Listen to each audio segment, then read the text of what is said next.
بسم الله الرحمن الرحيم والذين اجتنبوا الطاغوت أن يعبدوها وأنابوا إلى الله لهم البشرى فبشر عبادي الذين يستمعون القول فيتبعون أحسنه أولئك الذين هداهم الله وأولئك هم أولو الألباب. ദുർമൂർത്തിയെ ആരാധിക്കുന്നത് വർജിക്കുകയും അല്ലാഹുവിലേക്ക് വിനയത്തോടെ മടങ്ങുകയും ചെയ്തവരാരോ അവർക്കാണ് സന്തോഷവാർത്ത. അതിനാൽ എന്റെ ദാസന്മാർക്ക് നീ സന്തോഷവാർത്ത അറിയിക്കുക. അതായത് വാക്ക് ശ്രദ്ധിച്ചു കേൾക്കുകയും അതിൽ ഏറ്റവും നല്ലത് പിൻപറ്റുകയും ചെയ്യുന്നവർക്ക്. അക്കൂട്ടർക്കാകുന്നു അല്ലാഹു മാർഗദർശനം നൽകിയിട്ടുള്ളത്. അവർ തന്നെയാകുന്നു ബുദ്ധിമാന്മാർ.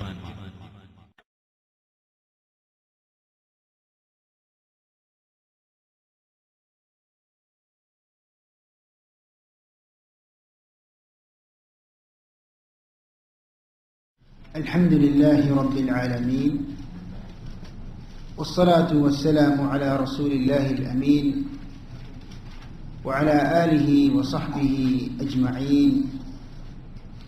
رب اشرح لي صدري ويسر لي أمري واحلل عقدة من لساني يفقه قولي.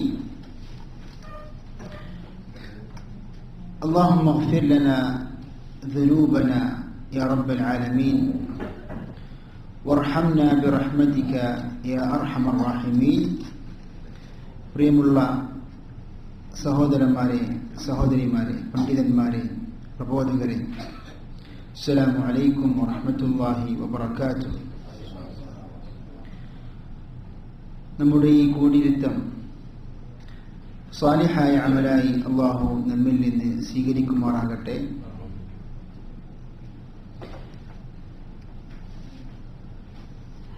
ഒരു മുസ്ലിം പഠിക്കേണ്ട വിഷയങ്ങളിൽ ഏറ്റവും പ്രധാനമായ വിഷയമാണ് നമുക്കെല്ലാവർക്കും അറിയാവുന്നതുപോലെ വിശ്വാസപരമായ വിഷയങ്ങൾ. അതിനാണ് അറബിയിൽ ഇൽമുൽ അഖായിദ് എന്ന് പറയാം, അല്ലെങ്കിൽ ഇൽമുൽ അഖീദ, അത്തൗഹീദ് എന്നൊക്കെ വിശ്വാസ കാര്യങ്ങളെക്കുറിച്ച് സൂചിപ്പിക്കുന്ന പദങ്ങളാണ്. അൽ ഈമാനു ബില്ലാഹി വബിൽ യൗമിൽ ആഖിരി വൽ മലായികതി വൽ കുതുബി വൽ റസുലി വൽ ഖദരി ഖൈരിഹി വശർരിഹി. നാം എപ്പോഴും കേൾക്കാറുള്ള ഈമാൻ കാര്യങ്ങൾ, ഇതാകുന്നു വിശ്വാസ കാര്യങ്ങളിൽ ഏറ്റവും അടിസ്ഥാനപരമായ വിഷയങ്ങൾ. അതിലേറ്റവും പ്രധാനപ്പെട്ടതാണ് അള്ളാഹുവിലുള്ള വിശ്വാസമാണ്. പിൽക്കാലങ്ങളിൽ നമുക്കറിയാം, ഇസ്ലാമിക ചരിത്രം നാം പരിശോധിച്ചു കഴിഞ്ഞാൽ ധാരാളം മുസ്ലിമീങ്ങൾ ബിദ്അത്തുകളിലും അനാചാരങ്ങളിലും പെട്ട് വിശ്വാസപരമായ കാര്യങ്ങളിലും കർമ്മപരമായ വിഷയങ്ങളിലും അജ്ഞത മൂലം പല അബദ്ധങ്ങളിലും ഒന്ന് ചാടിയിട്ടുണ്ട്. അതിന്റെ ഗൗരവം മനസ്സിലാക്കിയ മുസ്ലിം മത പണ്ഡിതന്മാര് ആ അനാചാരങ്ങളെ, അന്ധവിശ്വാസങ്ങളെ എതിർക്കുകയും അതിനെക്കുറിച്ച് കൃത്യമായ ബോധവൽക്കരണം നടത്തുകയും ചെയ്തു. മാത്രമല്ല, മുന്നറിയിപ്പ് നൽകിക്കൊണ്ട് ശിർക്കിപരമായ കാര്യങ്ങളാണെങ്കിലും ബിദ്അത്താണെങ്കിലും അതിനെക്കുറിച്ച് മുന്നറിയിപ്പ് നൽകിക്കൊണ്ട് പണ്ഡിതന്മാര് പല ഗ്രന്ഥങ്ങളും രചിച്ചു. ഇതൊക്കെ വ്യാപകമായി ബിദ്അത്തുകൾ, ഖുറാഫാത്ത്, അതേപോലെ ശിർക്ക് വ്യാപകമായി സംഭവിക്കുന്നത് ആദ്യ 3 തലമുറകളുടെ ശേഷം, അഥവാ സഹാബത്തുകൾ, താബിഈങ്ങൾ, അത്ബാഉ താബിഈങ്ങളുടെ കാലഘട്ടത്തിന് ശേഷമാണ് ഇതെല്ലാം സംഭവിക്കുന്നത്. സാധാരണ പറയാറുണ്ട് ഷെയ്ഖുൽ ഇസ്ലാം ഇബ്നു തൈമിയ്യയാണ് ആദ്യമായി ഇസ്തിഗാസ ശിർക്കായി ചിത്രീകരിക്കുകയും എതിർക്കുകയും ചെയ്ത പണ്ഡിതൻ എന്ന്. ഇത് പലപ്പോഴും നിങ്ങൾ കേട്ടിട്ടുണ്ടാവുന്ന ഒരു ആരോപണമാണ്. അപ്പൊ അത് യഥാർത്ഥത്തിൽ അതൊരു തെറ്റായൊരു ആരോപണം തന്നെയാണ്. കാരണം ഷെയ്ഖുൽ ഇസ്ലാം ഇബ്നു തൈമിയ്യയുടെ കാലഘട്ടത്തിലാണ് വ്യാപകമായി ഇസ്തിഗാസ ഒരു പുണ്യകർമ്മമായി ചിത്രീകരിക്കപ്പെടുന്നത്. അഥവാ ഇബ്നു തൈമിയ്യയുടെ കാലഘട്ടത്തിൽ ജീവിച്ച ഇബ്നു നുഅ്മാൻ എന്ന് പറയപ്പെടുന്ന ഒരു പണ്ഡിതൻ, ഹനഫി പണ്ഡിതനാണ്, മാലിക്കി മദ്ഹബ് പണ്ഡിതനാണ്. അദ്ദേഹത്തിന്റെ മിസ്ബാഹുൽ ഖലാം ഫിൽ മുസ്തഗീഫീന ബിഖൈരിൽ അനാം എന്ന പുസ്തകം രചിച്ചു. അതിന്റെ ആമുഖത്തിൽ അദ്ദേഹം പറയുന്നുണ്ട്, അള്ളാഹുവിനോട് ആപൽഘട്ടങ്ങളിൽ സഹായം ചോദിച്ചുകൊണ്ടുള്ള തേട്ടങ്ങളെക്കുറിച്ച് പല പണ്ഡിതന്മാരും പല ഗ്രന്ഥങ്ങളും എഴുതിയിട്ടുണ്ട്. ചില ഗ്രന്ഥങ്ങളൊക്കെ അദ്ദേഹം എടുത്തു പറഞ്ഞു. എന്നാൽ റസൂലുള്ളാഹി സ്വല്ലല്ലാഹു അലൈഹി വസല്ലമിനോട് ആപൽഘട്ടങ്ങളിൽ ഇസ്തിഗാസ സഹായം ചോദിച്ചുകൊണ്ടുള്ള വിഷയത്തിൽ ആരും ഇതുവരെ ഗ്രന്ഥം എഴുതിയിട്ടില്ല. അതുകൊണ്ട് ഞാനിതാ ഈ വിഷയത്തിൽ ആദ്യമായി എഴുതുന്നു എന്ന് പറഞ്ഞുകൊണ്ടാണ് അദ്ദേഹം ആ പുസ്തകം രചിക്കുന്നത്. അപ്പോൾ എന്ത് മനസ്സിലായി? അന്ന് വരെ അയാൾ ആ പുസ്തകം മിസ്ബാഹുൽ ഖലാം എന്ന പുസ്തകം എഴുതുന്നത് വരെ ആരും ഇസ്തിഗാസന്റെ പേരും പറഞ്ഞ് ആരും ഒരു ഗ്രന്ഥം എഴുതിയിട്ടില്ല. അങ്ങനെ ഷെയ്ഖുൽ ഇസ്ലാം ഇബ്നു തൈമിയ്യ റഹ്മഹുല്ലാഹ് ഇത് പടർന്നു പിടിച്ച ഒരു ആപത്ത്, അപകടമെന്ന് ബോധ്യപ്പെട്ടപ്പോൾ അദ്ദേഹം അതിനെതിർക്കുകയും പല ഗ്രന്ഥങ്ങളും അതിനെക്കുറിച്ച് എഴുതുകയും ചെയ്തു. ഉദാഹരണമായി അർ-റദ്ദു അലൽ ബക്രി, അദ്ദേഹത്തിന്റെ കാലഘട്ടത്തിൽ ഒരു സൂഫി വര്യനായ പണ്ഡിതനുണ്ടായിരുന്നു, ഇസ്തിഗാസവാദിയായ ഒരു പണ്ഡിതൻ. അയാളുടെ വാദങ്ങളെ ഗണ്ണിച്ചുകൊണ്ട് എഴുതിയൊരു പുസ്തകമാണ് അർ-റദ്ദു അലൽ ബക്രി. അതേപോലെ അർ-റദ്ദു അലൽ ഇഖ്നാഇയ്യ എന്ന കിതാബ്. അൽ ഇഖ്നാഇ അൽ മാലിക്കി മദ്ഹബ് പണ്ഡിതനായ ഒരു ജഡ്ജായിരുന്നു, ഖാദിയായിരുന്നു അദ്ദേഹം. ഖബർ സിയാറത്തുമായി ബന്ധപ്പെട്ട പല വിഷയങ്ങളിലും എതിരഭിപ്രായമുള്ള ഒരു വ്യക്തിയായിരുന്നു. അദ്ദേഹത്തിന്റെ വാദങ്ങൾക്കും മറുപടിയായിട്ട് എഴുതിയൊരു പുസ്തകമാണ് അർ-റദ്ദു അലൽ ഇഖ്നാഇ അല്ലെങ്കിൽ അൽ ഇഖ്നാഇയ്യ എന്ന പേരിൽ അറിയപ്പെട്ടു. അതേപോലെ ഖാഇദ ജലീല ഫി തവസ്സുൽ വൽ വസീല, അങ്ങനെ പല രചനകളും ഷെയ്ഖുൽ ഇസ്ലാം ഇബ്നു തൈമിയ്യ റഹ്മഹുല്ലാഹ് എഴുതി. അതിനുശേഷം ഇമാം ഇബ്നുൽ ഖയ്യിം, ഇബ്നു അബ്ദുൽ ഹാദി, അങ്ങനെ പിൽക്കാലങ്ങളിൽ പല പണ്ഡിതന്മാരും ഈ വിഷയത്തിന്റെ അടിസ്ഥാനത്തിൽ പല ഗ്രന്ഥങ്ങളും എഴുതിയിട്ടുണ്ട്. ഓരോ കാലഘട്ടത്തിലും ബിദ്അത്തുകൾ ഇങ്ങനെ പടർന്നു പിടിക്കുമ്പോൾ അല്ലാഹു തആല പ്രഗത്ഭരായ പണ്ഡിതന്മാരെ ഒരുക്കും ആ ബിദ്അത്തുകൾക്കെതിരെ ആഞ്ഞടിക്കാനും അത് എതിർക്കാനും അതിനെക്കുറിച്ച് ജനങ്ങൾക്ക് കൃത്യമായ ബോധവൽക്കരണം നൽകാനും. ഉദാഹരണമായി ഷെയ്ഖ് യൂസുഫ് നബ്ഹാനി എന്ന് പറഞ്ഞ ഒരു സൂഫി വര്യനായ പണ്ഡിതൻ ഇങ്ങനെ ഈ മാലകളും ഇപ്പോൾ നമ്മൾ കാണുന്ന പല ബൈത്തും മാലകളൊക്കെ അറബിയിൽ അദ്ദേഹത്തിന്റെ ഗ്രന്ഥങ്ങളിൽ നിന്ന് എടുക്കപ്പെട്ടതാണ്. അദ്ദേഹം പല ബിദ്അത്പരമായ പല വാദങ്ങളും ഉന്നയിച്ചപ്പോൾ അതിനെതിർത്തുകൊണ്ട് മഹ്മൂദ് ശുക്രി ആലൂസി, ഇറാഖി പണ്ഡിതനായ ആലൂസി എഴുതിയ പുസ്തകമാണ് ഗായത്തുൽ അമാനി ഫി റദ്ദി അല നബ്ഹാനി. ഇത് പറഞ്ഞു വരുന്ന ചെറിയ രൂപത്തിൽ നമ്മൾ ഈ സലഫി പണ്ഡിതന്മാരുടെ പ്രവർത്തനത്തിന്റെ ഒരു ചെറിയ പരിചയപ്പെടുത്തൽ മാത്രമാണ്. അങ്ങനെ മക്കയിൽ ജീവിച്ച മുഫ്തിയായ ഷാഫിഈ മദ്ഹബ് പണ്ഡിതനായ അഹ്മദ് സൈനി ദഹ്ലാൻ, അദ്ദേഹം ഷെയ്ഖുൽ ഇസ്ലാം മുഹമ്മദ് ബിൻ അബ്ദുൽ വഹാബിനെതിരെ പല ആരോപണങ്ങളും ഉന്നയിച്ചപ്പോൾ അതിനെതിരായി ഇന്ത്യയിൽ ജീവിച്ച മഹാപണ്ഡിതനായിരുന്നു മുഹമ്മദ് ബഷീർ അസ്സഹ്സവാനി.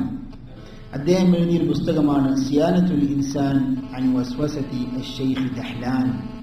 ആ പുസ്തകം യഥാർത്ഥത്തിൽ ഇന്ത്യയിൽ മാത്രമല്ല ലോകത്തെ എല്ലായിടത്തും പണ്ഡിതന്മാർ ഉപയോഗപ്പെടുത്തുകയും ഈ ശിർക്ക് ബിദ്അത്ത് വിഷയങ്ങളിൽ അതൊരു അറിയപ്പെട്ട റഫറൻസായി മാറുകയും ചെയ്തു. അങ്ങനെ ആ പണ്ഡിതന്മാരിൽ പെട്ട ഒരു വ്യക്തിത്വമാണ് ശൈഖുൽ ഇസ്ലാം മുഹമ്മദ് ഇബ്നു അബ്ദുൽ വഹാബ് റഹിമഹുല്ലാ. അദ്ദേഹത്തിന്റെ അൽ ഉസൂലു സലാസ, 3 മൗലിക കാര്യങ്ങൾ വിഷയങ്ങൾ എന്ന തലക്കെട്ടിൽ എഴുതപ്പെട്ട ഒരു കൊച്ചു കൃതിയാണ് ഇൻഷാ അള്ളാഹ് നാം പഠിക്കാൻ ഉദ്ദേശിക്കുന്നത്. അല്ലാഹു തആല അത് ഏറ്റവും നല്ല രീതിയിൽ പഠിക്കാനും ഗ്രഹിക്കാനും ജീവിതത്തിൽ പകർത്തുവാനും അല്ലാഹു തആല സഹായിക്കുമാറാകട്ടെ. അൽ ഉസൂലു സലാസ എന്ന് പറയുമ്പോൾ ഇൻഷാ അള്ളാഹ് അതിനെക്കുറിച്ച് നാം പഠിക്കാൻ തുടങ്ങുന്നത് അടുത്ത ആഴ്ച മുതലാണ്. അപ്പോൾ അതിന്റെ രചയിതാവായ ശൈഖുൽ ഇസ്ലാം മുഹമ്മദ് ഇബ്നു അബ്ദുൽ വഹാബിനെ കുറിച്ചുള്ള ഒരു ലഘു പരിചയമാണ് എന്ന് നാം ഉദ്ദേശിക്കുന്നത്. അടുത്ത ആഴ്ച ഇൻഷാ അല്ലാഹ് നമ്മുടെ ക്ലാസ്സിൽ സ്ഥിരമായി പങ്കെടുക്കാൻ ആഗ്രഹിക്കുന്ന അഥവാ ഉസൂലുൽ സലാസ ദർസിൽ സ്ഥിരമായി പങ്കെടുക്കാൻ ആഗ്രഹിക്കുന്നവർക്ക് ഇൻഷാ അല്ലാഹ് അതിന്റെ പുസ്തകം കൈമാറുന്നതാണ്. അതിന്റെ വിശദമായ വിവരങ്ങളൊക്കെ ഇൻഷാ അല്ലാഹ് പിന്നീട് അറിയിക്കുന്നതാണ്. ശൈഖുൽ ഇസ്ലാം മുഹമ്മദ് ഇബ്നു അബ്ദുൽ വഹാബ് റഹിമഹുല്ലാ അദ്ദേഹം എവിടെയാണ് ജനിച്ചത്? നജ്ദിലാണ് അദ്ദേഹം ജനിച്ചത്, അൽ ഉയൈന എന്ന ഗ്രാമത്തിൽ. അത് റിയാദിൽ നിന്ന് ഏകദേശം 70 കിലോമീറ്റർ അകലെയുള്ള ഒരു ഗ്രാമപ്രദേശമാണ് അൽ ഉയൈന. ഹിജ്റ 1115 അദ്ദേഹം ജനിച്ചു. ആര്? മുഹമ്മദ് ഇബ്നു അബ്ദുൽ വഹാബ്. മുഹമ്മദ് ഇബ്നു അബ്ദുൽ വഹാബ് ഇബ്നു സുലൈമാൻ അത്തമീമി, തമീം ഗോത്രക്കാരനാണ് ശൈഖുൽ ഇസ്ലാം മുഹമ്മദ് ഇബ്നു അബ്ദുൽ വഹാബ്. അദ്ദേഹം മരണപ്പെട്ടത് ഹിജ്റ 1206. 1115 ജനിച്ചു, 1206 മരണപ്പെട്ടു. 10 വയസ്സാകുന്നതിന് മുമ്പ് തന്നെ അദ്ദേഹം ഖുർആൻ പൂർണ്ണമായി മനഃപ്പാഠമാക്കി. അദ്ദേഹം അറിവ് തേടാൻ വേണ്ടി, തലബുൽ ഇൽമിന് വേണ്ടി മക്കയിലേക്കും മദീനയിലേക്കും അതേപോലെ ബസ്രയിലേക്കും ഒക്കെ യാത്ര പോയി. ആ പ്രദേശങ്ങളിലുള്ള പണ്ഡിതന്മാരുമായി ബന്ധപ്പെടുകയും പഠിക്കുകയും ചെയ്തു. അവരിൽ ഏറ്റവും പ്രഗത്ഭരായ 2 പണ്ഡിതന്മാരാണുള്ളത്. ഒന്ന് ഷെയ്ഖ് മുഹമ്മദ് ഹയാത്ത് സിന്ധി, അതേപോലെ തന്നെ ഷെയ്ഖ് അബ്ദുല്ലാഹ് ഇബ്നു ഇബ്രാഹിം അൻ-നജ്ദി എന്ന് പറയപ്പെടുന്ന 2 പണ്ഡിതന്മാരാണ് ഷെയ്ഖുൽ ഇസ്ലാം മുഹമ്മദ് ഇബ്നു അബ്ദുൽ വഹാബിന്റെ ഗുരുക്കന്മാരിൽ ഏറ്റവും പ്രസിദ്ധരായവർ. മുഹമ്മദ് ഇബ്നു അബ്ദുൽ വഹാബ് റഹിമഹുല്ലാ ജീവിച്ച ആ കാലഘട്ടത്തിൽ നജ്ദ് എന്ന് പറയപ്പെടുന്ന ആ പ്രദേശത്ത് പ്രത്യേകിച്ച് ധാരാളം അനാചാരങ്ങൾ, ശിർക്ക് ബിദ്അത്തുകളൊക്കെ വ്യാപിച്ച ഒരു പ്രദേശമായിരുന്നു. അതായത് കല്ലുകളെ, മരങ്ങളെ, വൃക്ഷങ്ങളെ, ഖബറുകളൊക്കെ പൂജിക്കുന്ന ഒരു അവസ്ഥയായിരുന്നു നജ്ദികളായ പല ജനങ്ങളും ചെയ്തിരുന്നത്. പേരുകളൊക്കെ എന്തായിരുന്നു? മുസ്ലിം പേരുകളാണ്. അതേപോലെ തന്നെ മഹാന്മാരുടെ ഖബറുകളൊക്കെ കെട്ടിപ്പൊക്കി ഖുബ്ബുകളൊക്കെ നിർമ്മിക്കുന്ന ഒരവസ്ഥ. അങ്ങനെയാണ് ശൈഖുൽ ഇസ്ലാം മുഹമ്മദ് അബ്ദുൽ വഹാബ് റഹിമഹുല്ലാ അദ്ദേഹം പഠിച്ചുകൊണ്ടിരിക്കുമ്പോൾ തന്നെ ഇതിന്റെ അപകടം മനസ്സിലാക്കി ഇതിനെതിർക്കണം എന്ന് അയാൾക്ക് അദ്ദേഹത്തിന് തോന്നി. അങ്ങനെ അദ്ദേഹത്തിന്റെ ദഅവത്ത് പ്രബോധനം ആരംഭിക്കുന്നത്. അദ്ദേഹത്തിന്റെ ഉപ്പ അബ്ദുൽ വഹാബ് ഇബ്നു സുലൈമാൻ അത്തമീമി വലിയ പണ്ഡിതനായിരുന്നു, കർമ്മശാസ്ത്ര പണ്ഡിതനായിരുന്നു. കർമ്മശാസ്ത്രം ഷെയ്ഖ് അവറുകൾ പഠിച്ചത് ആദ്യമായി പിതാവിൽ നിന്നാണ്. സ്വാഭാവികമായും ആ പ്രദേശത്തിലുള്ള അനാചാരങ്ങൾക്ക് എതിർക്കുമ്പോൾ പ്രദേശത്തുകാർ ഷെയ്ഖിനെ വിമർശിച്ചു, എതിർത്തു. ധാരാളം ഉപദ്രവങ്ങളും പ്രശ്നങ്ങളൊക്കെ ഷെയ്ഖ് അവറുകൾ ജീവിതത്തിൽ നേരിട്ടിട്ടുണ്ട്. മാത്രമല്ല അദ്ദേഹത്തിനെ എതിർക്കാൻ വേണ്ടി ശത്രുക്കൾ പല സംവിധാനങ്ങളും ഉപയോഗിച്ചിട്ടുണ്ട്. ഉദാഹരണമായി ആ കാലഘട്ടത്തിൽ ഈ പുസ്തകങ്ങൾ അച്ചടിക്കുന്ന സംവിധാനം ആരംഭിച്ച കാലഘട്ടമാണ്. അപ്പോൾ പുസ്തകങ്ങളിലൂടെ അത് എല്ലാ നാടുകളിലേക്കും എത്തിക്കുന്ന രൂപത്തിൽ പുസ്തകങ്ങൾ ഷെയ്ഖിന്റെ പേരിൽ ആരോപണങ്ങൾ ഉന്നയിച്ചുകൊണ്ട് തെറ്റിദ്ധാരണകൾ അവർ പ്രചരിപ്പിച്ചു. എന്നാൽ ഇതിലൊക്കെ അള്ളാഹുവിന്റെ അനുഗ്രഹം കൊണ്ട് ഷെയ്ഖിന്റെ ദഅവത്തിന് ശരിക്കും തടസ്സം അതുകൊണ്ടൊന്നും സംഭവിച്ചിട്ടില്ല, വന്നിട്ടില്ല. കാരണം അള്ളാഹുവിൽ തവക്കുൽ ചെയ്തുകൊണ്ട് തൗഹീദ് പ്രഖ്യാപിച്ചുകൊണ്ട് ദഅവത്ത് ആരംഭിച്ചപ്പോൾ അത് വലിയൊരു വിജയമാണ് അതിനുണ്ടായത് എന്ന് ചരിത്രം സാക്ഷ്യമാണ്. എന്താണ് ഷെയ്ഖുൽ ഇസ്ലാം മുഹമ്മദ് അബ്ദുൽ വഹാബിന്റെ ദഅവത്തിന്റെ പ്രബോധനത്തിന്റെ ചുരുക്കം എന്താണ്? അതാണ് നാം ആദ്യം അറിഞ്ഞിരിക്കേണ്ടത്. അതായത് പലരും പല ആരോപണങ്ങൾ ഉന്നയിക്കാറുണ്ട്. ഇബ്നു അബ്ദുൽ വഹാബ് എന്തോ ഒരു പുതിയൊരു ആശയമാണ് കൊണ്ടുവന്നത് എന്നൊക്കെ നമ്മുടെ ഇന്ത്യയിലും ഇതുപോലെ പല നാടുകളിലും തുർക്കിയിലൊക്കെ പ്രചരിച്ച ഒരു തെറ്റിദ്ധാരണയാണ്. യഥാർത്ഥത്തിൽ ഷെയ്ഖിന്റെ വാക്കുകൾ തന്നെ നമുക്ക് കേൾക്കാം എന്താണ് അദ്ദേഹത്തിന്റെ ദഅവത്ത് എന്ന്. അദ്ദേഹം പറയുന്നു, വലസ്തു വലില്ലാഹിൽ ഹംദ് അദ്ഉ ഇലാ മദ്ഹബിൻ സൂഫിയ്യിൻ ഔ ഫഖീഹിൻ ഔ മുതകല്ലിമിൻ ഔ ഇമാമിൻ മിനൽ അഇമ്മ. അതായത് ഒരു സൂഫി ചിന്താഗതിയിലേക്കോ അല്ലെങ്കിൽ ഒരു കർമ്മശാസ്ത്ര പണ്ഡിതനിലേക്കോ അല്ലെങ്കിൽ ഇൽമുൽ കലാം പണ്ഡിതനിലേക്കോ അല്ലെങ്കിൽ ഏതെങ്കിലും ഒരു ഇമാമായ ഒരു വ്യക്തിയിലേക്കല്ല ഞാൻ ക്ഷണിക്കുന്നത്, പ്രബോധനം ചെയ്യുന്നത്. ഔ ഇമാമിൻ മിനൽ അഇമ്മത്തി അല്ലദീന അഅ്വമുഹും മിസ്ലു ഇബ്നുൽ ഖയ്യിം വദ്ദഹബി വഇബ്നു കസീർ ഔ ഗൈരിഹിം. അതായത് പ്രഗൽഭരായ പണ്ഡിതന്മാരുണ്ട്, ഇബ്നുൽ ഖയ്യിം, ഇമാം ദഹബി, ഇബ്നു കസീർ പോലുള്ള സലഫി പണ്ഡിതന്മാരാണെങ്കിൽ പോലും ഒരു വ്യക്തിയിലേക്കല്ല നാം ക്ഷണിക്കുന്നത്. ബൽ അദ്ഉ, ഞാൻ പ്രബോധനം ചെയ്യുന്നത് ഇലല്ലാഹി വഹ്ദഹു ലാ ശരീക ലഹ്, യാതൊരു പങ്കാളിയുമില്ലാത്ത ഏകനായ അല്ലാഹുവിലേക്കാണ് ഞാൻ ക്ഷണിക്കുന്നത്. വഅദ്ഉ ഇലാ സുന്നത്തി റസൂലില്ലാഹി സ്വല്ലല്ലാഹു അലൈഹി വസല്ലം അല്ലതി ഔസാ ബിഹാ അവ്വല ഉമ്മത്തിഹി വആഖിറഹും. നബി സല്ലല്ലാഹു അലൈഹി വസല്ലം ഈ ഉമ്മത്തിന്റെ മുൻഗാമികളെയും പിൻഗാമികളെയും ക്ഷണിച്ച മുറുകെ പിടിക്കണമെന്ന് ആവശ്യപ്പെട്ട ആ സുന്നത്തിലേക്കാണ് ഞാൻ ക്ഷണിക്കുന്നത്. വഅർജു അല്ലാ അറുദ്ദൽ ഹഖ്ഖ ഇദാ അതാനി, ഹഖ് എന്നിലേക്ക് എത്തിപ്പെട്ടു കഴിഞ്ഞാൽ ഞാൻ ഒരിക്കലും അത് തടുക്കുകയില്ല. ബൽ ഉശ്ഹിദുല്ലാഹ വമലായികതഹു വജമീഅ ഖൽഖിഹി ഇൻ അതാനാ മിൻകും കലിമത്തുൻ മിനൽ ഹഖ് ലഅഖ്ബലന്നഹാ അലൽ റഅസി വൽ ഐൻ. അദ്ദേഹം പറയുന്നു, അള്ളാഹുവിനെയും മലക്കുകളെയും എല്ലാ സൃഷ്ടികളെയും ഞാൻ സാക്ഷ്യപ്പെടുത്തിക്കൊണ്ട് പറയുന്നു, നിങ്ങളിൽ നിന്ന് ഒരു വാക്ക്, ഒരു സത്യവാക്ക് എന്നിലേക്ക് എത്തിപ്പെട്ടു കഴിഞ്ഞാൽ ഞാൻ പൂർണ്ണ മനസ്സോടെ ഞാൻ അത് സ്വീകരിക്കുന്നു. അതായത് അന്ധമായ തഖ്ലീദില്ല എന്നർത്ഥം. വല അദ്രിബന്നൽ ജിദാറ ബികുല്ലി മാ ഖാലഫഹ മിൻ അഖ്വാലി അഇമ്മതി, ഹഖിന് വിരുദ്ധമായ ഞാൻ ബഹുമാനിക്കുന്ന പണ്ഡിതന്മാരിൽ നിന്ന് വല്ലതും വന്നു കഴിഞ്ഞാൽ ഞാൻ അതൊരിക്കലും സ്വീകരിക്കുകയില്ല, ഞാൻ അത് തള്ളുക തന്നെ ചെയ്യും. ഹാഷാ റസൂലുള്ളാഹി സ്വല്ലല്ലാഹു അലൈഹി വസല്ലം ഫഇന്നഹു ലാ യഖൂലു ഇല്ലൽ ഹഖ്, റസൂലുള്ളാഹി സ്വല്ലല്ലാഹു അലൈഹി വസല്ലം ഒഴികെ. കാരണം റസൂല് ഹഖ് മാത്രമേ പറയൂ. വമാ യൻതിഖു അനിൽ ഹവാ, സ്വേച്ഛാനുസാരം നബി സല്ലല്ലാഹു അലൈഹി വസല്ലം സംസാരിക്കുകയില്ല. അതുകൊണ്ട് ഒരു പണ്ഡിതൻ പറഞ്ഞ അഭിപ്രായത്തിലേക്കല്ല നാം ക്ഷണിക്കുന്നത്, ഖുർആനിലേക്കും സുന്നത്തിലേക്കും ശുദ്ധ തൗഹീദിലേക്കുമാണ് ഞാൻ ക്ഷണിക്കുന്നത് എന്ന് ശൈഖ് അവറുകൾ പ്രഖ്യാപിക്കുന്നു. അതേപോലെ വേറൊരു സന്ദർഭത്തിൽ അദ്ദേഹം പറഞ്ഞു, അഖീദതി വദീനി അല്ലദീ അദീനുല്ലാഹ ബിഹി, എൻ്റെ അഖീദ വിശ്വാസം, എൻ്റെ ദീൻ എന്താണ്? മദ്ഹബു അഹ്ലിസ് സുന്നത്തി വൽ ജമാഅ, അഹ്ലുസുന്നത്തി വൽ ജമാഅത്തിന്റെ മദ്ഹബാകുന്നു, വീക്ഷണമാകുന്നു.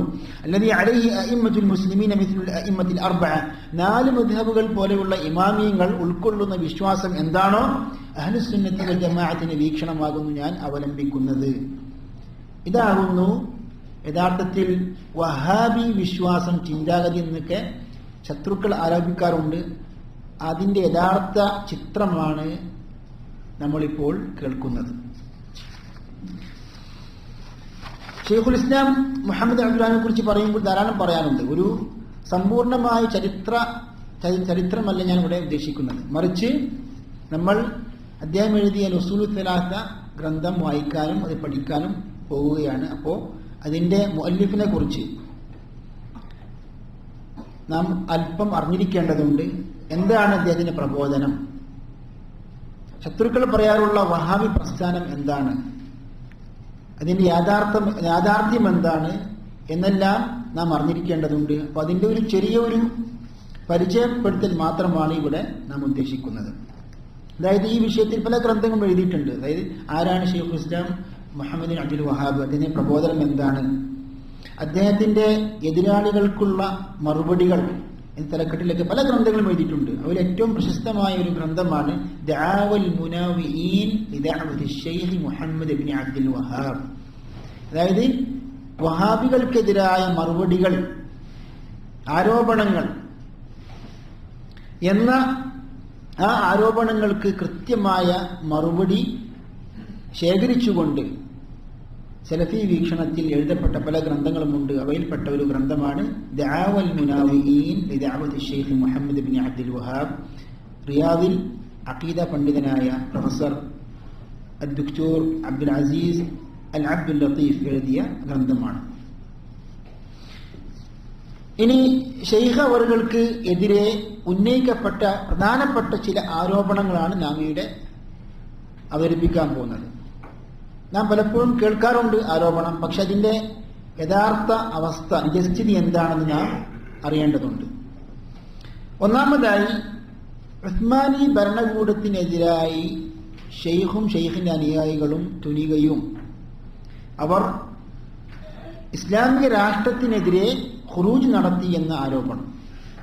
നമുക്കറിയാം, മുസ്ലിം ഭരണാധികാരിക്കെതിരെ ഒരു പാപം ചെയ്ത നിമിത്തം അല്ലെങ്കിൽ ഒരു പാപിയാണെന്ന അർത്ഥത്തിൽ ഒരിക്കലും മുസ്ലിം ഭരണാധികാരിക്കെതിരെ നാം വാള് ഉപയോഗിച്ചുകൊണ്ട് നാം ഖുറൂജ് നടത്താൻ പാടില്ല, എതിരെ ജനങ്ങളെ ആഹ്വാനം ചെയ്യാൻ പാടില്ല. മറിച്ച് അവർ മുസ്ലിമീങ്ങളാണോ വിശ്വാസികളാണോ, ഒരിക്കലും മദ്ഹബ് അഹ്ലു സുന്നത്തി വൽ ജമാഅത്തിന്റെ വീക്ഷണത്തിൽ ഭരണാധികാരികൾക്കെതിരെ തുനിയാൻ പാടില്ല. ഇതാണ് അഹ്ലു സുന്നത്തി വൽ ജമാഅത്തിന്റെ വിശ്വാസം. ഇതിന് നേരെ എതിരെ പ്രവർത്തിച്ച ഒരു വിഭാഗമാണ് ആര്? അൽ ഖവാരിജ്. മനസ്സിലായല്ലോ? അൽ ഖവാരിജിന്റെ സ്വഭാവങ്ങളിൽ പ്രധാനപ്പെട്ടത് ഒന്നാണ് വലി അമ്രിനെ എതിരെ അവർ തുനിയുകയും ജനങ്ങളെ ആഹ്വാനം ചെയ്യുകയും ചെയ്യും. അപ്പോൾ ഈ ആരോപണം അത് എങ്ങനെയാണ് നാം ഗണ്ണിക്കുക?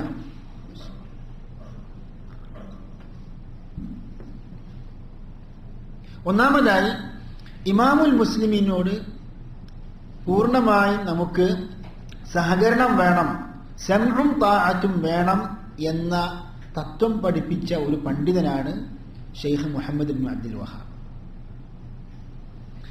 അദ്ദേഹത്തിന്റെ ഒരു റിസാല, അതായത് ഖസീം നിവാസികളായ ജനങ്ങൾക്ക് അയച്ചൊരു കത്തിൽ അദ്ദേഹം പറയുന്നുണ്ട്, വഅറാ വുജൂബ അസ്സംഇ വത്താഅതി ലിഅഇമ്മത്തിൽ മുസ്ലിമീന ബർരിഹിം വഫാജിരിഹിം. അതായത് നല്ല ആളാണെങ്കിലും ചീത്തയാളാണെങ്കിലും ഇമാമുൽ മുസ്ലിമീൻ, മുസ്ലിമീങ്ങളുടെ ഇമാമിനെ, ഭരണാധികാരിയെ അനുസരിക്കൽ നിർബന്ധമാണ് എന്നാണ് ഞാൻ അഭിപ്രായപ്പെടുന്നത്. മാലം യഅ്മുറു ബിമഅസിയത്തില്ല, അല്ലാഹു ധിക്കരിക്കാൻ അവർ പറഞ്ഞു കഴിഞ്ഞാൽ അതനുസരിക്കേണ്ട ആവശ്യമില്ല. ومن ولي الخلافة واجتمع عليه الناس ورضوا به وغلبهم بسيفه حتى صار خليفة وجبت طاعته وحرم الخروج عليه. അതായത് മുസ്ലിമീങ്ങൾ തീരുമാനിച്ചുകൊണ്ട് തന്നെ ഒരു ഖലീഫയെ നിയമിച്ചു കഴിഞ്ഞാൽ ആ ഖലീഫയ്ക്ക് നിർബന്ധമായും അനുസരണം നൽകണം, അഥവാ അയാളെ നിർബന്ധമായും അനുസരിക്കണം, അയാൾക്കെതിരെ തിരിയാൻ പാടില്ല, അത് ഹറാമാകുന്നു എന്നാണ് ഷെയ്ഖ് പഠിപ്പിക്കുന്നത്. ഇതാണ് ഒരു മറുപടി. അതേപോലെ തന്നെ ഈ ചരിത്രപരമായി നാം നോക്കുകയാണെങ്കിൽ ഇതൊരു പ്രധാനപ്പെട്ട പോയിന്റാണ്. ഉസ്മാനി ഭരണകൂടത്തിന് ചരിത്രപരമായി തന്നെ നാം പരിശോധിച്ചു കഴിഞ്ഞാൽ നജ്ദിന്റെ മേലെ നേരിട്ട് സ്വാധീനവും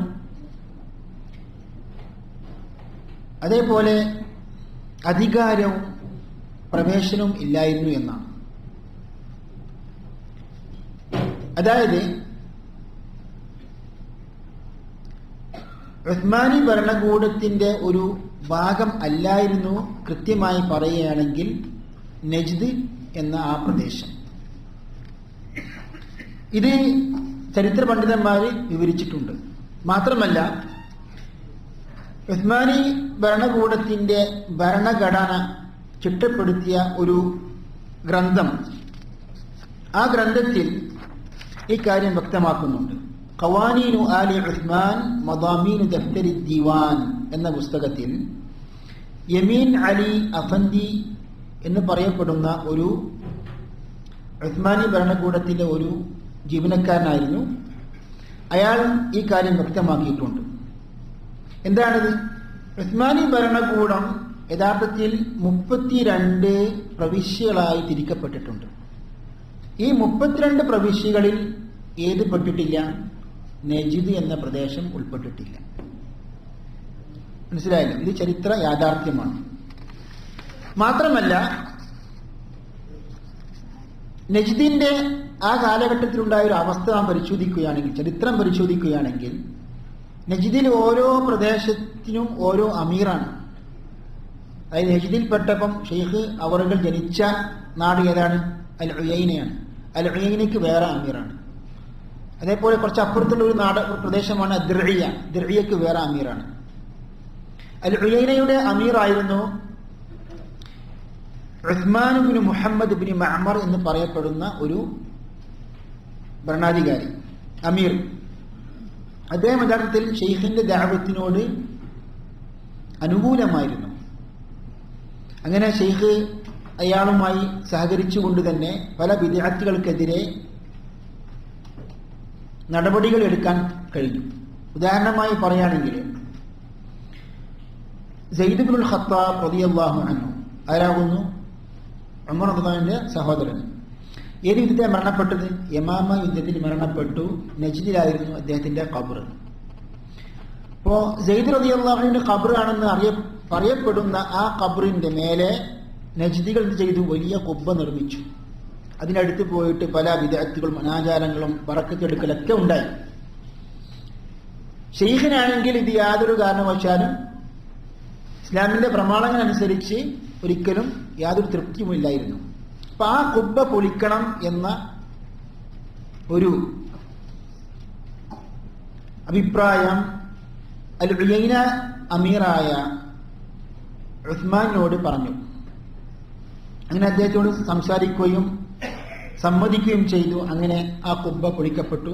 മാത്രമല്ല നജിദിൽ ഇസ്ലാമിക ആ കാലഘട്ടത്തിൽ നിയമങ്ങൾ പാലിക്കുക എന്ന സമ്പ്രദായം ഇല്ലായിരുന്നു. എന്നാൽ ഷെയ്ഖ് അതിനൊരു പരിവർത്തനം ഉണ്ടാക്കി. അതൊരു ചരിത്ര സംഭവമാണ്.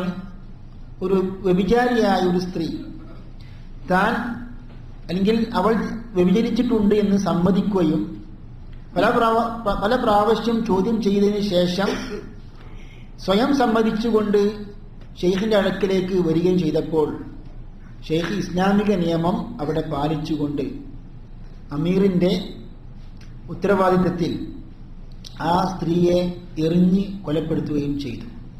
ഇത് ഇസ്ലാമിക നിയമമാണ്. ഇവിടെ പറഞ്ഞു വരുന്നത്, അപ്പോഴാണ് ഇതുപോലെയുള്ള ഇസ്ലാമിക നിയമങ്ങളും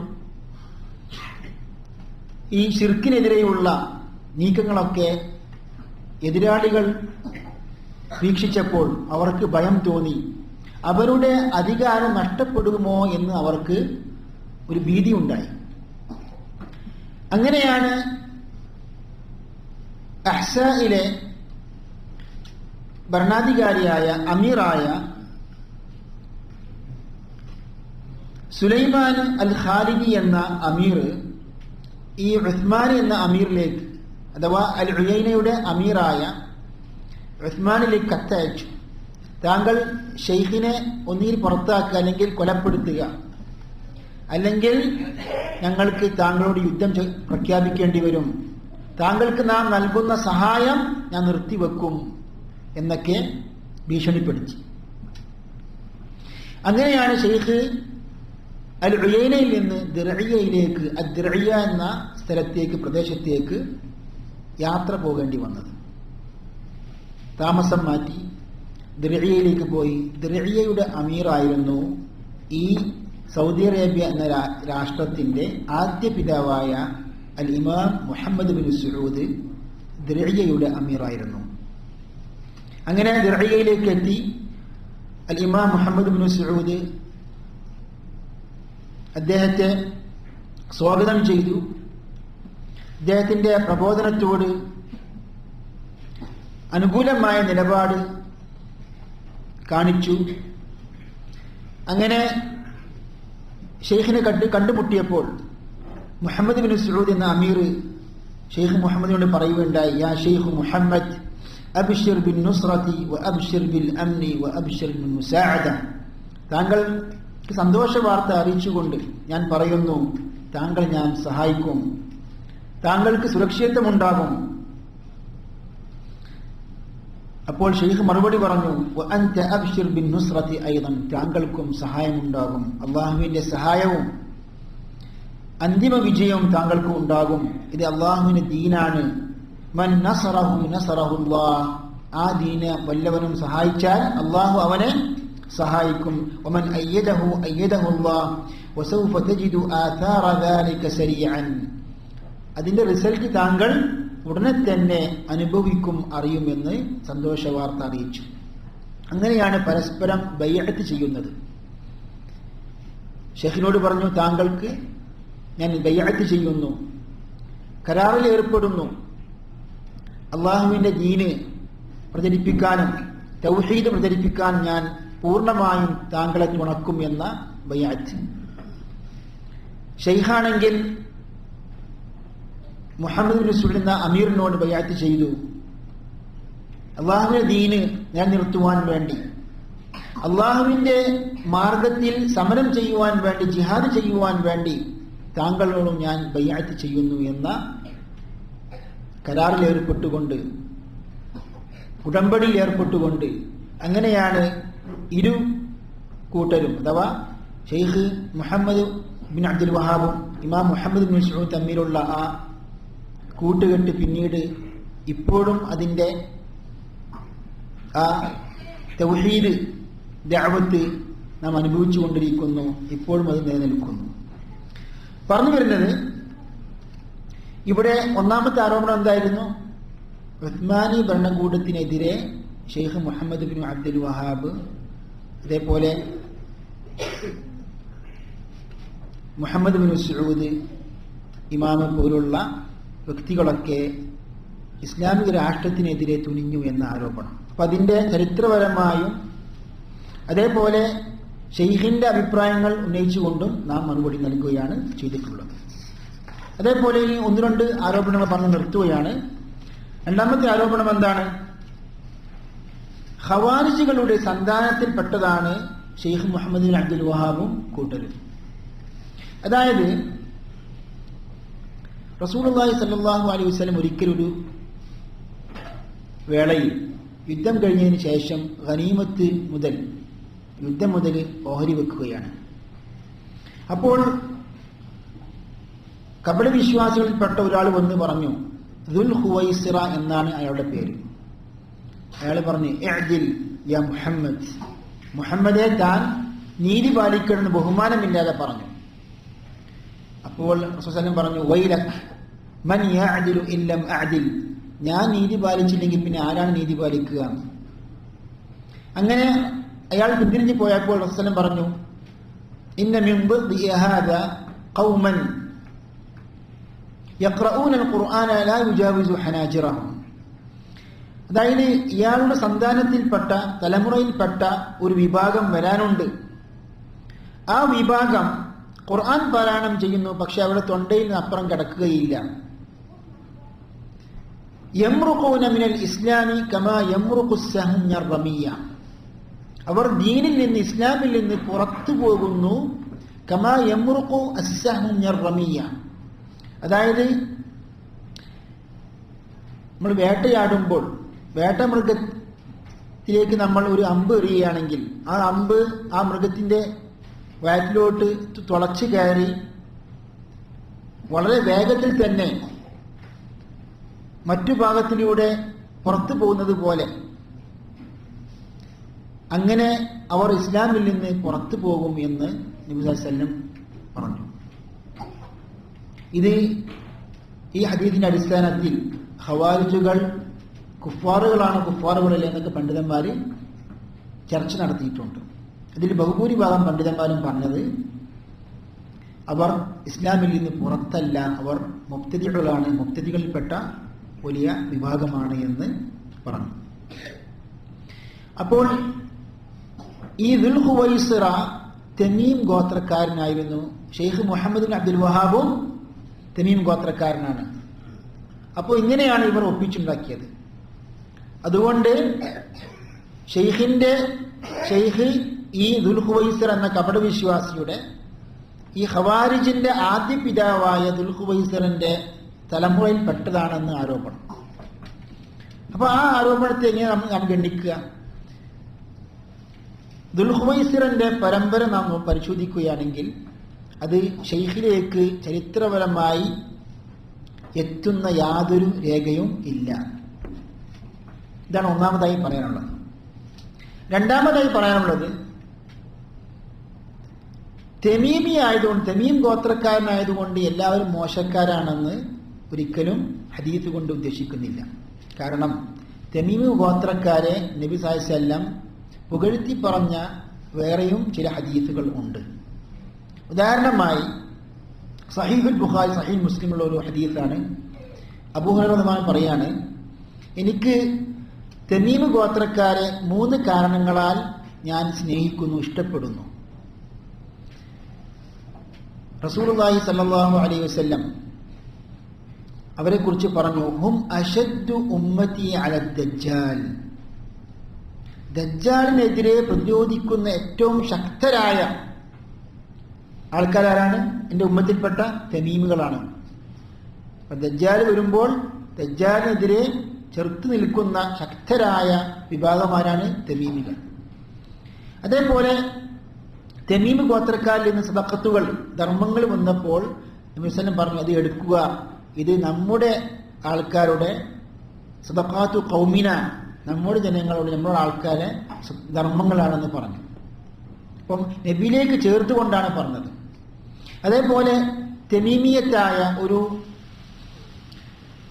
അടിമസ്ത്രീ ഉണ്ടായിരുന്നു, തടവിലാക്കപ്പെട്ട അടിമസ്ത്രീ. ആ അടിമസ്ത്രീയെ മോചിപ്പിക്കാൻ പറഞ്ഞു. നബി വസല്ലം പറഞ്ഞു, അഅ്തിഖിഹാ ഫഇന്നഹാ മിൻ വലദി ഇസ്മാഈൽ. അവളെ നീ മോചിപ്പിക്കുക, കാരണം അവൾ ഇസ്മാഈൽ അലൈഹിസ്സലാമിന്റെ സന്താനത്തിൽപ്പെട്ടതാണെന്ന്. അപ്പൊ ഈ 3 കാര്യങ്ങൾ പറഞ്ഞുകൊണ്ട് തമീമികളെ പുകഴ്ത്തി പറയുകയാണ് ചെയ്തത്. അപ്പോൾ യഥാർത്ഥത്തിൽ ഈ ആരോപണം തെറ്റാണെന്ന് നമുക്ക് മനസ്സിലായി. രണ്ടാമത്തെ വേറൊരു ആരോപണമാണ്, നബി സല്ലല്ലാഹു അലൈഹി വസല്ലം നജ്ദിനെ കുറിച്ച് മുന്നറിയിപ്പ് നൽകിയിട്ടുണ്ട്. ഫിത്നകൾ, കുഴപ്പങ്ങൾ സംഭവിക്കുന്ന നാടാണ് നജ്ദ്. ആ നജ്ദിലാണ് മുഹമ്മദ് ബിൻ അബ്ദുൽ വഹാബ് ജനിച്ചത്, പ്രബോധനം നടത്തിയത്. അതുകൊണ്ട് ആ ഫിത്ന ഇതാണ് ഉദ്ദേശിക്കപ്പെടുന്നത്. അഥവാ ആ ഹദീസിൽ വന്ന നജ്ദിൽ സംഭവിക്കുന്ന ഫിത്ന എന്താകുന്നു? ഷെയ്ഖ് മുഹമ്മദ് അബ്ദുൽ വഹാബിന്റെ ആ പ്രബോധനമാണ് എന്ന ആരോപണം. അതായത് സഹീഹുൽ ബുഖാരിയിൽ സഹോദരന്മാരെ ഒരു ഹദീസുണ്ട്.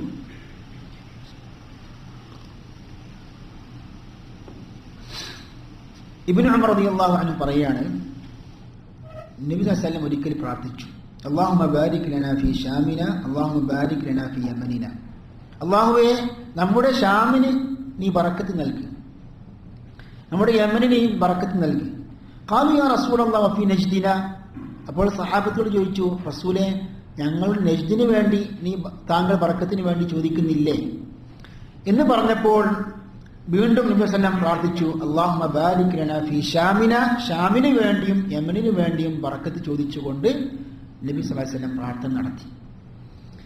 വീണ്ടും ചോദിച്ച സഹാബത്തുകൾ, വഫീ നജ്ദിന, നജ്ദിന് വേണ്ടിയോ? അങ്ങനെ 3ാമത്തെ പ്രാവശ്യം നബി സല്ലല്ലാഹു അലൈഹി വസല്ലം പറഞ്ഞു, ഹുനാക സലാസിലു വൽ ഫിതൻ. അവിടെ നിന്നാണ് ഭൂകമ്പങ്ങളും അതേ ഫിത്നകളും സംഭവിക്കുന്നത്. വബിഹാ യത്ബഉ ഖർനു ശൈത്താൻ. പിശാചിന്റെ കർണ്, കൊമ്പ് പ്രത്യക്ഷപ്പെടുന്ന നാടാകുന്നു അത്, അഥവാ പൈശാചിക ശക്തി. പൈശാചിക ഫിത്നകൾ, കുഴപ്പങ്ങളൊക്കെ ഉണ്ടാകുന്ന നാടാകുന്നു നജ്ദ് എന്ന് ഒരു ഹദീസ്. അപ്പോൾ ഈ ഫിത്ന കൊണ്ട് ഉദ്ദേശിക്കപ്പെടുന്നത് എതിരാളികളുടെ വാദപ്രകാരം എന്താണ്? ഷെയ്ഖ് അബ്ദുൽ വഹാബ് ബിൻ മുഹമ്മദ് അബ്ദുൽ വഹാബിന്റെ ഫിത്നയാണെന്ന് അവർ ആരോപിക്കുന്നു. യഥാർത്ഥത്തിൽ ഇത് വലിയൊരു തെറ്റിദ്ധരിപ്പിക്കലും ദുരാരോപണവുമാണ്. കാരണം ഒരു ഹദീസിനെ കുറിച്ച് നാം അതിനെ വളച്ചൊടിച്ചുകൊണ്ട് ഒരു വ്യക്തിയുടെ താല്പര്യം സംരക്ഷിക്കാൻ വേണ്ടി, ജനങ്ങളെ തെറ്റിദ്ധരിപ്പിക്കാൻ വേണ്ടിയിട്ട് ഒരു ഹദീസ് വളച്ചൊടിക്കുക എന്ന് പറയുന്നത് വലിയൊരു കുറ്റമാണല്ലോ. നമുക്കറിയാം, നബിന്റെ പേരിൽ സല്ലല്ലാഹു അലൈഹി വസല്ലം ഒരു കളവുണ്ടാക്കി പറഞ്ഞാൽ അവന്റെ സീറ്റ് എവിടെയാണ്? നരകത്തിലാണ്. അപ്പൊ എന്താണ് നജ്ദ് കൊണ്ട് ഉദ്ദേശിക്കുന്നത് എന്ന് നാം പരിശോധിക്കണം. പണ്ഡിതന്മാര് പറയുന്നു, നബി സല്ലല്ലാഹു അലൈഹി വസല്ലം കിഴക്ക് ഭാഗത്തേക്ക് ചൂണ്ടിക്കാണിച്ചുകൊണ്ടാണ് നജ്ദ് പറഞ്ഞത്. ആ നജ്ദ് ഇറാഖാണ് എന്ന് പല പണ്ഡിതന്മാരും പറഞ്ഞു. ഉദാഹരണമായി ഇമാം ഖുർത്തുബി അൽ മുഫ്ഹിം ലിമാ അശ്കല മിൻ തൽഖീസ് മുസ്ലിം, സഹീഹ് മുസ്ലിമിന്റെ ഒരു ഷർഹാണ് ഇമാം ഖുർത്തുബി എഴുതിയ, തഫ്സീർ എഴുതിയ ഖുർത്തുബി അല്ല, ഇത് അബുൽ അബ്ബാസ് അൽ ഖുർത്തുബിയാണ്. അദ്ദേഹം പറഞ്ഞു, അൽ മുറാദു ബി ഹാദൽ ഹദീസ് മാ വഹറ ബിൽ ഇറാഖ് മിനൽ ഫിതനിൽ അദീമ, ഇറാഖിൽ സംഭവിച്ച വലിയ വലിയ ഭയാനകമായ ഫിത്നകളാണ് ഈ ഹദീസ് കൊണ്ട് ഉദ്ദേശിക്കുന്നത്. വൽ ഹുറൂബിൽ ഹായില, അതേപോലെ മഹായുദ്ധങ്ങൾ സംഭവിച്ചു. ഇതുപോലെ ജമൽ യുദ്ധം, സിഫീൻ യുദ്ധം, ഹറൂറ, അതേപോലെ ഉമവികളുടെ കാലഘട്ടത്തിലുണ്ടായ ഇറാഖിൽ നടന്ന യുദ്ധം, വഫിതനു ബനി ഉമയ്യ, അതേപോലെ വഖുറൂജുൽ ഖവാരിജ്, ഖവാരിജുകളുടെ ഫിത്നയുമാണ് ഉദ്ദേശിക്കുന്നത്. അപ്പോൾ ഇതാണ് ഇറാഖിൽ സംഭവിച്ച അല്ലെങ്കിൽ സംഭവിക്കാൻ പോകുന്ന ഫിത്നകളെ കുറിച്ച് നബി സല്ലല്ലാഹു അലൈഹി വസല്ലം നേരത്തെ സൂചന നൽകിയതാണെന്നുള്ള ഒരു മറുപടിയാണ് നമുക്ക് മനസ്സിലാവുന്നത്. ഇതാണ് നജ്ദിന്റെ അർത്ഥം. മാത്രമല്ല, ഇതിനെ സത്യപ്പെടുത്തുന്ന ഒരു റിവായത്തും കൂടി സഹോദരന്മാരെ ഇവർ മൂടിവെക്കുന്നു എതിരാളികൾ. എന്താണത്? ഇമാം തബറാനിയും ഇബ്നു അസാക്കിറൊക്കെ സഹീഹായ ഇസ്നാദോടെ റിപ്പോർട്ട് ചെയ്ത ഒരു ഹദീസാണ്. ഇതേ ഹദീസിന്റെ വേറൊരു റിവായത്തിൽ വഫീ നജ്ദിന യാ റസൂലല്ലാഹ് ചോദിച്ചല്ലോ, അതിന്റെ പകരം വഫീ ഇറാഖിന യാ റസൂലല്ലാഹ്, വഫീ നജ്ദിന എന്ന് സഹീഹ് ബുഖാരിയിൽ, സഹീഹായ വേറെ ഹദീസുകളിൽ വഫീ നജ്ദിന, വഫീ ഇറാഖിന. അപ്പൊ നജ്ദ് കൊണ്ട് എന്താ ഉദ്ദേശിക്കുന്നത്? ഇറാഖാണെന്ന് മനസ്സിലായി.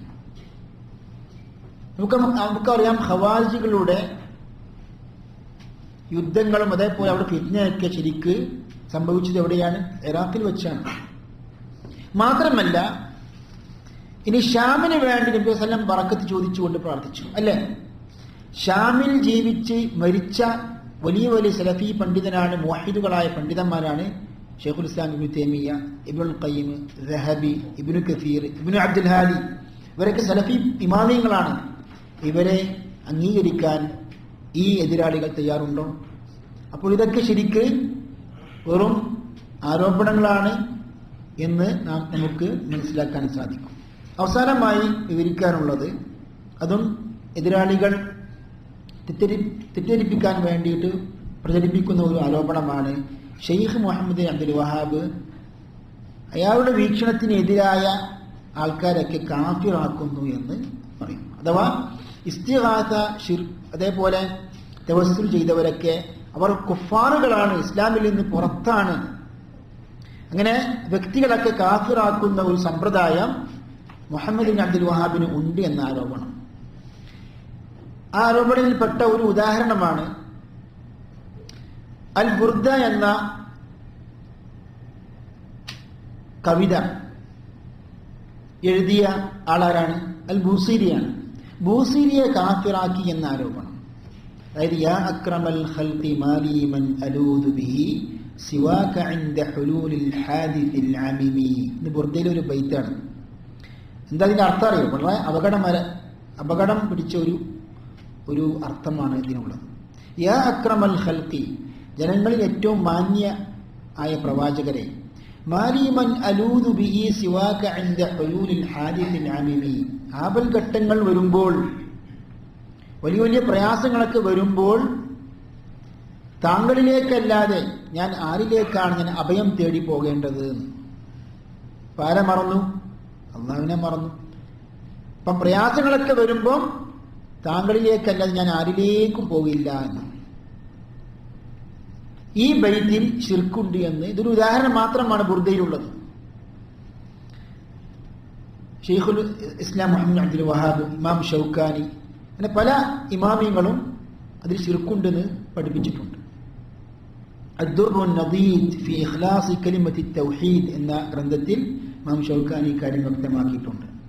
പറഞ്ഞു വരുന്നത്, ഇതിന്റെ അടിസ്ഥാനത്തിൽ ബൂസീരി എന്ന ആ സൂഫി വര്യനെ ഇസ്ലാമിൽ നിന്ന് പുറത്താക്കിയോ? ഒരിക്കലും ഇല്ല എന്നാണ് ഷെയ്ഖ് തന്നെ അദ്ദേഹത്തിന്റെ രചനകളിൽ പ്രഖ്യാപിക്കുന്നത്. എന്താ പറയുന്നത്? ഷെയ്ഖ് പറയുന്നു, ഇന്ന സാഹിബൽ ബുർദതി വഗൈരിഹി മിമ്മൻ യൂജിദു അശ്ശിർകു ഫീ കലാമിഹി വൽ ഗുലൂവു ഫി ദീനി വമാതു ലാ യുഹ്കമു ബികുഫ്രിഹിം. അതായത് ബുർദ ബൈത്തിന്റെ അല്ലെങ്കിൽ ബുർദ ഖസീദയുടെ വക്താവ് ബൂസീരി, അയാളും അയാളെ പോലെയുള്ള വ്യക്തികളിൽ അവരുടെ സംസാരത്തിലൊക്കെ എന്തുണ്ട്? ശിർക്കുണ്ട്. അതേപോലെ അതിര് കവിയിലുണ്ട്, ഗുലുവുണ്ട്. അവർ മരണപ്പെട്ടു. അവരെ ആരും കുഫാറുകളാണ്, ഇസ്ലാമിൽ നിന്ന് പുറത്തായ സത്യനിഷേധികളാണെന്ന് പറയുന്നില്ല. വഇന്നമൽ വാജിബു ഇൻകാറു ഹാദൽ കലാം. അതോടൊപ്പം തന്നെ അതിൽ ഉൾപ്പെട്ടിട്ടുള്ള ശിർക്കും അതേപോലെ ബിദ്അത്തിനൊക്കെ എതിർക്കണം, അത് നിർബന്ധമാണ്. വബയാനു അന്ന മൻ ഇഅ്തഖദ ഹാദാ അല الظാഹിരി ഫഹുവ മുശ്രികുൻ കാഫിർ. മാത്രമല്ല അതിലുള്ള ആ ശിർക്ക് അത് ബാഹ്യമായി വല്ലവനും വിശ്വസിച്ചു കഴിഞ്ഞാൽ അവൻ മുശ്രിക്കും കാഫിറുമാണ്. പക്ഷേ അതുകൊണ്ട് തന്നെ വഅമ്മൽ ഖായിലു, ഈ ബുർദ ഖസീദ എഴുതിയ വ്യക്തി അയാൾ മരിച്ചുപോയി, ഫയുറദ്ദു അംറുഹു ഇലല്ലാഹി സുബ്ഹാനഹു വതആല, അയാളുടെ കാര്യം അള്ളാഹുവിലേക്ക് വിട്ടുകൊടുത്തു. വലാ യൻബഗി തഅർറുദു ലിൽ അംവാത്, മരിച്ചവരെ കുറിച്ച് ആക്ഷേപിക്കാൻ പാടില്ല. ലിഅന്നഹു ലാ യുഅലമു ഹൽ താബ അം ലാ, അയാൾ തൗബ ചെയ്തോ ഇല്ലേ നമുക്കറിയില്ല. അതായത് അഹ്ലുസുന്നത്തി വൽ ജമാഅത്തിന്റെ ഒരു വീക്ഷണമാണ് നാം പഠിക്കണം. വ്യക്തികളെ കാഫിറാക്കുന്നതും പ്രവർത്തനത്തെക്കുറിച്ച് കുഫ്റും ശിർക്കുമാണെന്ന് പറഞ്ഞത് രണ്ടും രണ്ടാണ്. നാം ഒരു വേളയിൽ അത് സൂചിപ്പിച്ചിട്ടുണ്ട്. നവാഖിദുൽ ഇസ്ലാം എന്ന ക്ലാസ്സിൽ അത് ഞാൻ സൂചിപ്പിച്ചതാണ്. അതായത് ഒരു വ്യക്തി ഒരു കുഫ്ർ ചെയ്തു, ശിർക്ക് ചെയ്തു, അത് വലിയ പാപമാണ്. പക്ഷെ അതോടൊപ്പം തന്നെ അയാളെ കാഫിറാക്കാൻ നമുക്ക് അവകാശമില്ല. കാഫിറാക്കണമെങ്കിൽ ഷർത്തുകൾ ഉണ്ടാകണം, അഥവാ അതിന്റെ പല നിബന്ധനകളുമുണ്ട്. അതേപോലെ മവാനിഅ് ലാബുദ്ദ അൻ തൻതഫിൽ മവാനിഅ്, തടസ്സങ്ങൾ ഉണ്ടാകാൻ പാടില്ല. അപ്പോൾ അത്രക്കും സൂക്ഷ്മമായ ഒരു വിഷയമാണിത്. അതോടൊപ്പം തന്നെ അയാൾ ചെയ്ത അല്ലെങ്കിൽ പറഞ്ഞ കാര്യം ഷിർക്കാണെന്ന് നമുക്ക് പറഞ്ഞു കൊടുക്കാം, കുഫ്റാണെന്ന് പറഞ്ഞു കൊടുക്കാം, അതിനെക്കുറിച്ച് ജനങ്ങൾക്ക് പഠിപ്പിച്ചു കൊടുക്കാം. അപ്പൊ ഈ വിഷയത്തിൽ ഇത്രയും സൂക്ഷ്മത പാലിച്ച ഒരു പണ്ഡിതനാണ് ഷെയ്ഖുൽ ഇസ്ലാം മുഹമ്മദ് ബിൻ അബ്ദുൽ വഹാബ് റഹിമഹുല്ലാ. കാഫിറാക്കുന്ന സമ്പ്രദായം അദ്ദേഹത്തിന് ഇല്ല എന്നാണ് ഇതിലൂടെ നാം പഠിക്കേണ്ടത്. അല്ലാഹു തആല വിശ്വാസപരമായ കാര്യങ്ങൾ ആഴത്തിൽ പഠിക്കുവാനും ഗ്രഹിക്കുവാനും ജീവിതത്തിൽ പകർത്തുവാനും അല്ലാഹു തആല സഹായിക്കുമാറാകട്ടെ. ഇൻഷാ അല്ലാഹ് തുടക്കം നിലക്ക് തുടക്കക്കാർ തന്നെ പഠിക്കേണ്ട ഒരു കൊച്ചു ഗ്രന്ഥമാണ് അൽ ഉസൂലുൽ സലാസ, അല്ലെങ്കിൽ സലാസത്തുൽ ഉസൂൽ എന്ന പേരിൽ അറിയപ്പെടുന്ന ആ കൊച്ചു ഗ്രന്ഥം. അത് ഇൻഷാ അല്ലാഹ് അടുത്ത ആഴ്ച മുതൽ നാം പഠിക്കാൻ ഉദ്ദേശിക്കുകയാണ്. അല്ലാഹു തആല തൗഫീഖ് ചെയ്യുമാറാകട്ടെ. നമ്മുടെ എല്ലാ പാപങ്ങളും അല്ലാഹു പുറത്തുതരുമാറാകട്ടെ. നമ്മുടെ നാട്ടിൽ അറിയപ്പെട്ട ഒരു സജീവ പ്രവർത്തകനായ ചെറുപ്പക്കാരനായിരുന്നു ആതിഫ്. അല്ലാഹു തആല അദ്ദേഹത്തിന്റെ ഖബർ വിശാലമാക്കി കൊടുക്കുമാറാകട്ടെ. എല്ലാ പാപങ്ങളും പുറത്തു നൽകുമാറാകട്ടെ. അദ്ദേഹത്തിന്റെ മാതാപിതാക്കൾക്കും കുടുംബക്കാർക്കും ക്ഷമിക്കാൻ തക്കതായ പ്രതിഫലം അല്ലാഹു നൽകുമാറാകട്ടെ. അതേപോലെ അറിയപ്പെട്ട പ്രബോധകനാണ് നമ്മുടെ സുഹൃത്തായ മുജാഹിദ് ബാലുശ്ശേരി. അദ്ദേഹം അസുഖമായി ആശുപത്രിയിലാണെന്നാണ് വിവരം കിട്ടിയത്. അല്ലാഹു തആല അദ്ദേഹത്തിന് ശിഫ നൽകുമാറാകട്ടെ. എല്ലാ രോഗങ്ങളിൽ നിന്നും അല്ലാഹു തആല അദ്ദേഹത്തെ മുക്തമാക്കുമാറാകട്ടെ. ദഅവത്തിൽ ഇനിയും സജീവമായിട്ട് പ്രവർത്തിക്കുവാനും ജനങ്ങൾക്ക് നാഫിയായ കാര്യങ്ങൾ പറഞ്ഞു കൊടുക്കുവാനും അല്ലാഹു തആല എല്ലാ പ്രബോധകർക്കും അദ്ദേഹത്തിനും അനുഗ്രഹിക്കുമാറാകട്ടെ. വബറകല്ലാഹു ഫീക്കും വഅഹ്സനല്ലാഹു ഇലൈക്കും. അസ്സലാമു അലൈക്കും വറഹ്മത്തുള്ളാഹി വബറകാതുഹു.